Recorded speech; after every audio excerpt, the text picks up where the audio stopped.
Hello guys. तो आपने कभी ऐसा फ़ील किया है कि एक छोटी सी बात पे सोचना स्टार्ट किया और दिमाग रुकता ही नहीं?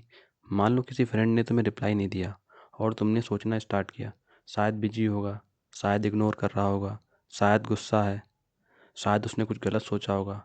और ये शायद शायद का सिलसिला रुका ही नहीं और एक ही पल में हम सारी अच्छी बुरी बातें रिप्ले कर लेते हैं अपने माइंड में, फिर चाहे वो पास्ट की हों या फिर फ्यूचर की। तो यही होती है ओवर थिंकिंग। तो सबसे पहले समझते हैं ओवर थिंकिंग होती क्यों है। तो एक्चुअली ओवर थिंकिंग दो टाइप की होती है, negative over thinking and positive over thinking. Positive over thinking में हम अपने माइंड में फैंटेसी बनाते हैं। जैसे हम सोचते हैं कि फ्यूचर में हम ऐसा करेंगे, वैसा करेंगे, गाड़ी होगा, बंगला होगा, पैसे होंगे, सब कुछ, यानी जो हम रियल लाइफ में पाना चाहते हैं उसे हम इमेजिन करके इंस्टेंट प्लेजर यानी खुश होते हैं, बल्कि रियल लाइफ में कुछ एक्शन नहीं लेते, वो कुछ कर भी नहीं पाते। And second, negative over thinking, हम पास्ट फ्यूचर की बातों को पकड़ के बैठ जाते हैं। जैसे मैंने ऐसा कर लिया होता तो मेरे पास ये होता, मैं ऐसा होता, मैं ये अचीव कर चुका होता। या फ्यूचर के बारे में, जैसे मुझे जॉब नहीं मिली तो क्या करूँगा, अगर सिलेक्शन नहीं हुआ तो क्या करूँगा, मैं हार चुका हूँ, मैं कुछ नहीं कर सकता।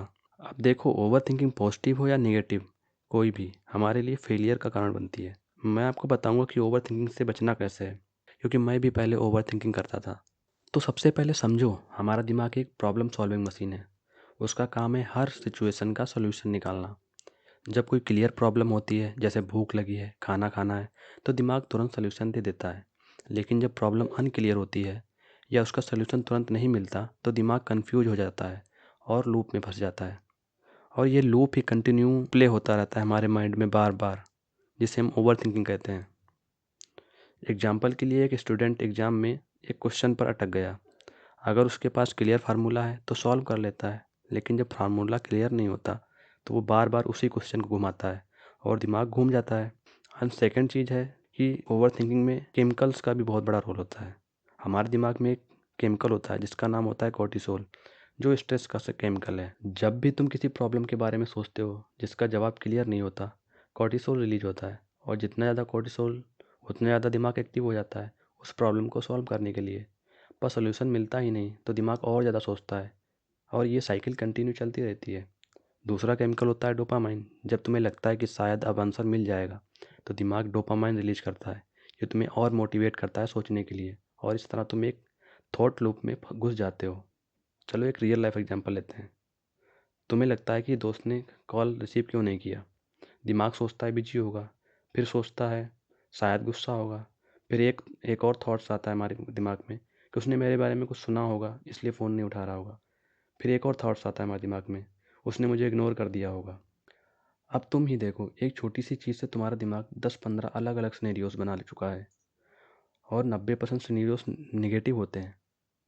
यही ओवर थिंकिंग है। एक छोटी सी बात को दिमाग बात का बतंगड़ बना देता है, जिससे ये एक बड़ा इशू बन जाता है। तो अब इसका सोल्यूशन क्या है? सबसे पहले समझना ज़रूरी है कि ओवर थिंकिंग की रूट कारण क्या है, मेन जड़ क्या है। जब भी तुम्हें क्लियरिटी नहीं होती, तुम्हारा दिमाग खुद से स्टोरी बना लेता है। तो इसका तोड़ है क्लियरिटी को फोर्सफुली क्रिएट करना। इसका एक सिंपल हैक है, पेपर उठाओ और लिखो। जैसे, मेरा दोस्त कॉल क्यों नहीं उठा रहा। बस इतना लिखने के बाद तुम्हारी 50% ओवर थिंकिंग कम हो जाएगी, क्योंकि दिमाग को एक बाउंड्री मिल जाएगी और वो एक ही सवाल सॉल्व करेगा, ना कि 100 अलग अलग सिनेरियोस। तो ये एक छोटा सा सिंपल हैक ही आपकी ओवर थिंकिंग की प्रॉब्लम को 50% सॉल्व कर सकता है। तो अब समझ आया होगा कि ओवर थिंकिंग होती क्यों है। तो फटाफट से हम अपने चारों पॉइंट रिवाइज करते हैं। फर्स्ट पॉइंट, दिमाग प्रॉब्लम सॉल्विंग मशीन है। एंड सेकंड, जब सोल्यूशन क्लियर नहीं होता तो लूप बनाता है।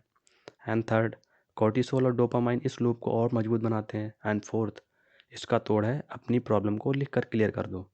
तो आई होप आपको समझ में आया होगा कि ओवर थिंकिंग हमें क्यों होती है और ओवर थिंकिंग क्या होती है।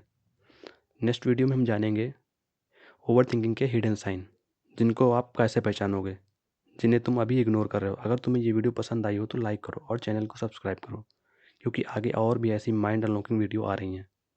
Thanks for watching.